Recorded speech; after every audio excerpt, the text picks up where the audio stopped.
어머, 이번 달 기초연금이 안 들어왔어요. 뭐라고요? 지난달까지 잘 나왔는데 갑자기요? 네, 확인해 보니까 중단됐대요. 이유도 모르겠고. 혹시 자녀분이 용돈 보내드리지 않으셨나요? 용돈이요? 네, 매달 50만 원씩 보내주는데 그게 문제인가요? 바로 그겁니다. 지금 이 순간에도 수많은 어르신들이 이런 일을 겪고 계십니다. 본격적인 이야기 시작 전에 구독과 좋아요 한 번씩 눌러주시면 큰 힘이 됩니다. 가족이나 친구들에게 영상 공유를 해주시면 나눌수록 행복은 2배가 됩니다. 여러분, 저는 오늘 정말 충격적인 현실을 말씀드리려고 합니다. 매달 꼬박꼬박 받던 기초연금이 어느 날 아침에 갑자기 사라진다면 어떻게 하시겠습니까? 이게 바로 지금 전국 곳곳에서 실제로 벌어지고 있는 일입니다. 더 무서운 건 대부분의 어르신들이 본인이 도대체 뭘 잘못했는지조차 모른다는 거예요. 통장을 확인했는데 돈이 안 들어와 있어요. 은행에 연락해보니 정부에서 지급을 중단했다고 합니다. 아니, 나는 아무것도 한 게 없는데 왜 이러는 거야? 이렇게 되는 겁니다. 저는 지난 몇 달 동안 이 문제를 깊숙이 파고들었습니다. 정부 공식 자료, 실제 피해 사례, 전문가 의견까지 모든 걸 다 모았어요. 그리고 발견했습니다. 기초연금이 끊기는 데는 명확한 패턴이 있더라고요. 오늘 이 영상을 끝까지 보시면 여러분은 이 위험한 함정들을 미리 피할 수 있습니다. 소중한 기초연금을 지키는 실전 노하우까지 전부 공개할 테니까요. 그런데 본격적인 이야기에 앞서 먼저 여러분께 여쭤보고 싶은 게 있어요. 기초연금이 우리 어르신들께 얼마나 절실한지 아십니까? 우리나라 노인 빈곤율, OECD 국가 중 몇 등인지 아세요? 꼴찌입니다. 아니 정확히는 1등이죠.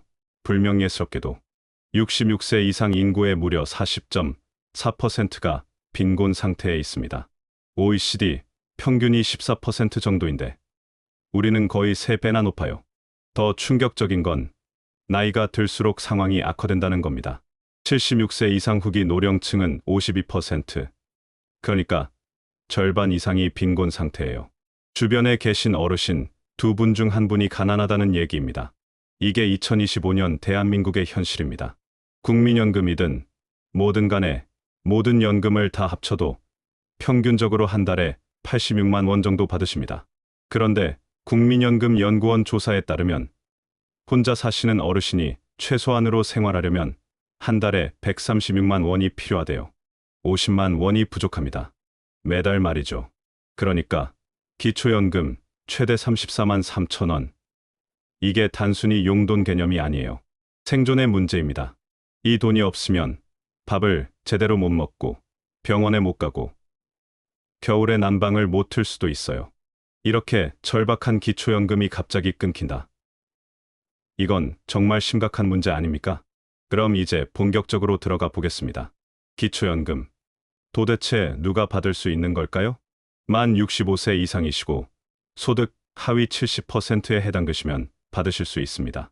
2025년 기준으로 혼자 사시는 분은 월 소득 인정액이 228만 원까지, 부부는 364만 8천 원까지 가능해요. 작년보다 각각 15만 원, 24만 원 정도 올랐습니다. 그나마 다행이죠. 여기서 가장 중요한 단어가 나왔습니다. 바로 소득 인정액이에요. 이게 뭔지 정확히 아셔야 합니다. 왜냐하면 이것 때문에 연금이 끊기는 경우가 정말 많거든요. 많은 분들이 착각하세요. 나는 일도 안 하고 받는 돈도 별로 없어. 그럼 소득이 거의 없는 거 아니야? 완전히 틀렸습니다. 소득 인정액은 단순히 월급이나 연금 수입만 보는 게 아닙니다.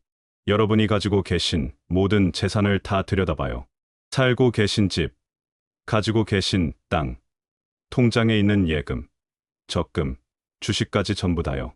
이 모든 걸 특별한 공식으로 계산해서 월 소득으로 환산합니다. 예를 들어 볼까요? 통장에 3천만 원이 있다고 칩시다. 이게 그냥 3천만 원으로 끝나는 게 아니에요.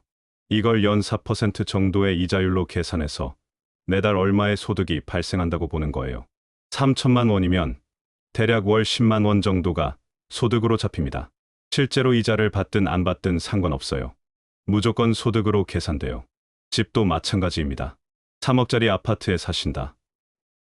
기본공제 1억 3,500만 원 빼고 남은 1억 6,500만 원을 또 소득으로 환산합니다.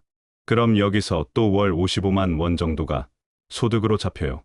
이렇게 하나하나 계산하다 보면 실제로 손에 쥐는 현금은 거의 없는데 소득 인정액은 228만 원을 훌쩍 넘어버리는 경우가 엄청 많습니다.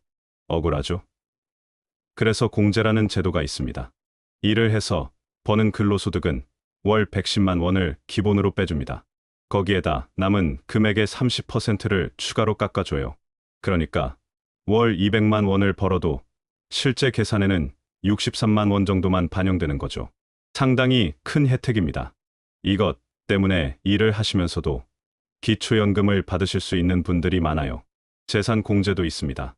대도시 기준으로 1억 3,500만 원까지는 기본공제예요. 중소도시는 8,500만 원, 농어촌은 7,250만 원까지 빼줍니다. 금융재산은 2천만 원까지 아예 없는 걸로 쳐줘요. 통장에 2천만 원까지는 있어도 상관없다는 얘기죠. 그리고 빚이 있으면 그것도 재산에서 차감해줍니다. 공제가 꽤 많네요. 그럼 괜찮은 거 아니야? 이렇게 생각하실 수 있는데 문제는 여기서부터입니다. 이 복잡한 계산을 통과해서 겨우 기초연금 대상자가 되셨다고 칩시다. 이제 안심하셔도 될까요? 천만의 말씀입니다. 또 다른 장애물이 기다리고 있어요. 바로 감액이라는 무시무시한 제도입니다. 기초연금 최대 금액이 34만 3천 원이라고 했죠. 근데 이건 어디까지나 최대 금액이고 실제로 받는 돈은 사람마다 천차만별이에요. 왜냐하면 여러 가지 이유로 깎이거든요. 크게 세 가지 감액 제도가 있습니다. 첫째, 부부 감액. 남편, 아내 둘 다 기초연금을 받게 되면 각자 20%씩 자동으로 깎입니다. 왜 깎느냐고요? 같이 살면 생활비가 절약되잖아. 뭐 이런 논리래요. 말도 안 되죠. 평생을 함께한 부부인데 연금 때문에 불이익을 받는다뇨. 실제로 이것 때문에 서류상 이혼을 심각하게 고민하는 분들이 계셨대요. 70년, 80년을 함께 산 부부가 연금 좀 더 받으려고 이혼 서류에 도장을 찍어야 한다? 이게 나라입니까? 다행히 이 제도는 곧 사라질 가능성이 높습니다. 정부에서도 소득 하위 40% 부부에 대해서는 단계적으로 감액을 폐지하겠다고 발표했고 국회에도 이미 관련 법안이 올라가 있어요. 하지만 아직 완전히 없어진 건 아니니까 지금 당장은 조심하셔야 합니다. 둘째, 국민연금 연계 감액. 이게 진짜 논란의 핵심입니다. 국민연금을 월 50만 원 정도 이상 받으시면 기초연금이 최대 절반까지 깎일 수 있어요. 현재 약 70만 명이 이 때문에 피해를 보고 있습니다. 생각해보세요. 젊었을 때 20년, 30년 동안 열심히 일하면서 국민연금 보험료를 꼬박꼬박 냈어요. 성실하게 납부했죠. 그래서 이제 노후에 좀 넉넉하게 받으려고 하니까 기초연금을 깎는다. 이게 말이 됩니까? 성실하게 납부한 사람이 손해를 보는 구조예요. 반대로 국민연금을 적게 내거나 안 낸 사람은 기초연금을 온전히 다 받습니다. 이건 형평성 문제가 심각하죠. 그래서 지금도 계속 논란이 되고 있어요. 하지만 아직 개선될 기미는 보이지 않습니다. 셋째, 소득역전 방지 감액. 이건 그나마 이해할 만합니다. 기초연금을 받았더니 총소득이 선정 기준액을 넘어버리는 경우가 있어요. 예를 들어 소득 인정액이 220만 원인데 기초연금 34만 원을 받으면 254만 원이 되잖아요. 그럼 기준인 228만 원을 넘죠. 이럴 때 넘치는 26만 원만큼 기초연금을 깎는 겁니다. 그래서 실제로는 8만 원 정도만 받게 되는 거죠. 기준을 넘지 않도록 조절하는 장치입니다. 자, 여기까지가 제도적인 감액 이야기였습니다. 이것만 해도 머리가 아프죠. 그런데 진짜 무서운 건 지금부터입니다. 지금까지 말씀드린 건 어쨌든 정해진 규칙이에요. 미리 알고 있으면 대비할 수 있죠. 하지만 많은 어르신들이 전혀 예상하지 못한 이유로 갑자기 기초연금이 끊기거나 줄어드는 경우가 있습니다. 실제 사례들을 조사해봤더니 크게 네 가지 유형이 있더라고요. 지금부터 제가 말씀드리는 이 네 가지. 정말 중요하니까 꼭 메모하세요. 첫 번째, 자녀가 보내는 전기 용돈 때문에 끊기는 경우입니다. 경기도에 사시는 김영숙 할머니 사례를 보겠습니다. 할머니는 혼자 사시면서 기초연금을 받고 계셨어요. 그런데 효자인 아들이 매달 15일에 딱 50만 원씩 용돈을 보내드렸습니다. 정말 기특한 아들이죠. 그런데 문제가 생겼어요. 매달 같은 날짜에 같은 금액이 자동이체로 들어오니까 이게 정기적 소득으로 잡혀버린 겁니다. 월 50만 원의 추가 소득이 생긴 거죠. 그러면 소득 인정액이 확 올라갑니다. 기준선 228만 원을 넘어버려요. 결과는 기초연금 중단입니다. 할머니는 갑자기 연금이 끊겨서 얼마나 놀라셨겠어요. 좋은 마음으로 보낸 용돈이 오히려 독이 된 겁니다. 이게 비일비재합니다. 많은 분들이 이 사실을 모르고 계세요. 자녀 입장에서는 부모님께 효도하려고 매달 용돈을 드리는 건데 그게 기초연금을 날려먹는 결과를 낳는 거예요. 두 번째, 큰돈이 갑자기 통장에 들어왔을 때입니다. 충청도에 사시는 박순자 어르신 사례입니다. 어르신은 혼자 사시면서 기초연금으로 생활하고 계셨어요. 그런데 아들이 결혼을 하게 됐습니다. 어머니로서 축의금을 못 해주는 게 너무 마음이 아프셨대요. 그래서 평생 모아둔 돈에서 300만 원을 빼서 아들 결혼식에 보탰습니다. 그런데 며칠 후 며느리가 그 돈을 다시 통장으로 돌려보냈어요. 어머니, 저희가 어떻게 이 돈을 받습니까? 다시 쓰세요. 효부죠. 그런데 이게 문제가 됐습니다. 한 번에 300만 원이라는 큰 금액이 입금되니까 일시적 재산 증가로 잡혀버린 겁니다. 그 분기에 기초연금이 중단됐어요. 마찬가지로 병원비 보조로 자녀가 500만 원을 보내줬다거나 퇴직금 1000만 원이 들어왔다거나 하면 같은 일이 벌어집니다. 한 번에 300만 원 이상 입금되면 무조건 체크가 들어가요. 그러면 해명을 해야 합니다. 이게 어디서 온 돈인지, 왜 들어왔는지 증명해야 해요. 증명을 못하면 소득이나 재산으로 잡혀서 기초연금이 깎이거나 끊깁니다. 세 번째, 예금 관리를 잘못했을 때입니다. 강원도에 사시는 이창수 어르신 사례를 보겠습니다. 어르신은 평생 직장 생활을 하시다가 정년퇴직을 하셨어요. 퇴직금으로 3,500만 원을 받으셨습니다. 큰 돈이니까 안전하게 은행 예금 통장에 넣어두셨어요. 그냥 일반 예금 계좌예요. 특별히 뭘 한 것도 아니고 그냥 넣어만 둔 겁니다. 그런데 이게 문제가 됐습니다. 아까 금융재산 공제가 2천만 원까지라고 했죠. 3,500만 원 중에서 2천만 원 빼면 1,500만 원이 남습니다. 이 1,500만 원에 대해서 연 4% 정도로 계산해서 월 소득으로 환산해요. 그러면 월 5만 원 정도가 소득으로 추가됩니다. 별것 아닌 것 같죠? 근데 이게 쌓이고 쌓이면 소득 인정액이 기준선을 넘어버릴 수 있어요. 더 큰 문제는 이 금액이 점점 커질 수 있다는 겁니다. 예금 이자가 붙으면 원금이 늘어나잖아요? 그러면 또 재산으로 잡혀요. 어르신 입장에서는 그냥 돈을 통장에 넣어둔 것뿐인데 이게 계속 소득으로 계산되는 겁니다. 네 번째, 농사나 어업하시는 분들의 경비 처리 문제입니다. 충청도에 사시는 임금순 어머님 사례입니다. 어머님은 작은 텃밭에서 농사를 지으세요. 배추, 무 이런 거 키워서 파시는데 1년에 한 1,500만 원 정도 수입이 생깁니다. 그런데 농사를 지으려면 비용이 들잖아요. 농약값, 비료값, 기름값, 인건비 등등 해서 1년에 1,200만 원 정도 쓰세요. 실제 남는 건 300만 원 정도예요. 문제는 이 경비를 증명할 영수증을 제대로 챙기지 못하신 겁니다. 그러면 어떻게 될까요? 수입 1,500만 원 전체가 소득으로 잡혀버려요.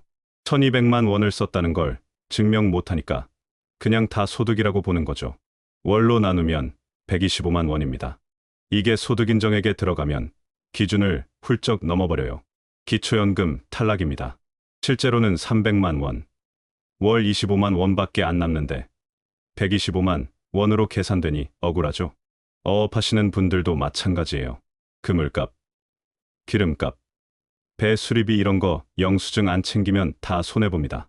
자, 지금까지 기초연금이 갑자기 끊기는 4가지 핵심 이유를 말씀드렸습니다. 정리해 볼까요? 1점, 자녀가 보내는 정기 용돈. 2점. 큰돈이 갑자기 입금되는 경우. 3점. 예금 관리를 잘못한 경우. 4점. 농사나 어업 경비를 증명 못하는 경우. 이 네 가지만 잘 알고 계셔도 대부분의 함정은 피하실 수 있습니다. 그럼 이제 가장 중요한 질문입니다. 어떻게 하면 이런 문제들을 피할 수 있을까요? 구체적인 해결책을 알려드리겠습니다. 첫째, 자녀 용돈 받는 방법을 바꾸세요. 매달 같은 날짜에 같은 금액을 자동이체로 받지 마세요. 이건 정기소득으로 잡힙니다. 대신 이렇게 하세요. 필요할 때마다 비정기적으로 받으세요. 금액도 매번 조금씩 다르게 하고 날짜도 다르게 하세요. 이번 달은 40만 원, 다음 달은 55만 원, 그 다음 달은 45만 원 이런 식으로요. 날짜도 15일, 23일, 11일 이렇게 불규칙하게요. 그러면 정기소득으로 안 잡힙니다. 일시적으로 받은 증여나 보조금 정도로 인정받을 수 있어요. 둘째, 큰돈이 들어올 때는 반드시 메모하세요. 통장에 300만 원 이상 입금될 때는 통장 메모란에 꼭 출처를 명확히 써놓으세요. 아들 결혼 축의금 돌려받음, 병원비 보조, 딸 퇴직금 이런 식으로 명확하게 적어두세요. 그리고 관련 증빙 자료를 반드시 보관하세요. 청첩장, 진료비 영수증, 퇴직증명서 이런 거요. 나중에 기초연금 담당자가 물어보면 바로 증명할 수 있어야 합니다. 그래야 일시적인 돈일 뿐 지속적인 소득이 아니라는 걸 설명할 수 있어요. 셋째, 큰돈은 여러 통장으로 나눠 관리하세요. 금융재산 공제가 2천만 원까지라고 했죠. 이걸 잘 활용하세요. 3천만 원을 한 통장에 몰아넣지 말고 1,500만 원씩 2개 통장으로 나누세요. 아니면 1,000만 원씩 3개로 나누거나요. 그러면 각각 공제를 받을 수 있어요. 계산 방식이 통장별로 따로 적용되는 건 아니지만 관리가 훨씬 쉬워집니다. 또 다른 방법은 금융재산을 다른 형태로 전환하는 겁니다. 예를 들어 즉시연금이나 주택연금 같은 걸로 바꾸면 소득인정액 계산이 달라질 수 있어요. 이건 좀 복잡하니까 전문가와 상담하시는 게 좋습니다. 넷째, 농사나 어업하시는 분들은 영수증을 반드시 챙기세요. 농약 사면 영수증 받으세요. 비료 사도 영수증, 기름 넣어도 영수증, 인건비 주면 지급 증명서 전부 다 챙기세요. 귀찮으시겠지만 이게 정말 중요합니다. 이 영수증들이 있어야 나는 이만큼 경비를 썼다고 증명할 수 있거든요. 증명을 못하면 총수입이 전부 소득으로 잡혀서 큰 손해를 봅니다. 작은 수고로 큰 이익을 지킬 수 있어요. 장부를 쓰시는 것도 좋습니다. 간단하게라도 날짜, 내역, 금액을 적어두세요. 나중에 세무서나 기초연금 담당자가 물어보면 바로 보여줄 수 있습니다. 자, 여기까지가 기초연금이 끊기지 않도록 지키는 4가지 핵심 전략입니다. 그런데 여러분, 또 중요한 게 있어요. 바로 신청 시기입니다. 기초연금은 자동으로 나오는 게 아닙니다. 반드시 신청해야 해요. 만 65세 생일이 속한 달, 그 달의 한 달 전부터 신청할 수 있습니다. 예를 들어 생일이 3월 15일이면 2월 1일부터 신청 가능해요. 이때 미리 신청해야 손해를 안 봅니다. 왜냐하면 신청한 달부터 지급되거든요. 생일 지나고 한참 뒤에 신청하면 그 사이 몇 달치는 못 받는 거예요. 신청은 어디서 하냐고요? 가까운 주민센터나 국민연금공단 지사에 가시면 됩니다.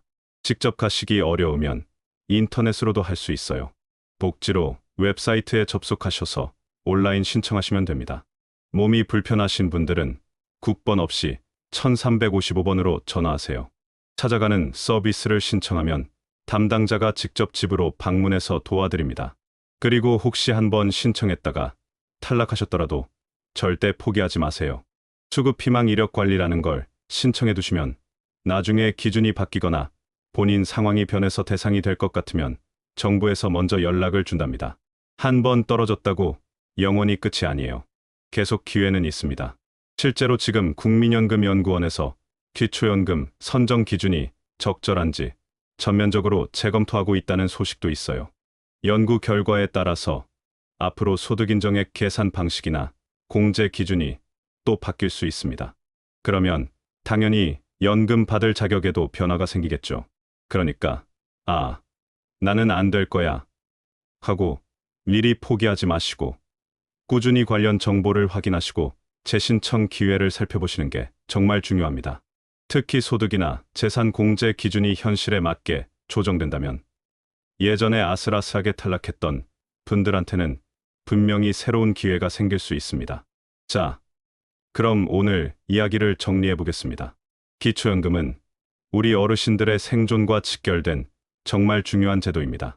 하지만 복잡한 규정 때문에 본인도 모르게 갑자기 끊기는 경우가 많아요. 오늘 제가 말씀드린 4가지 핵심 이유 기억하시죠?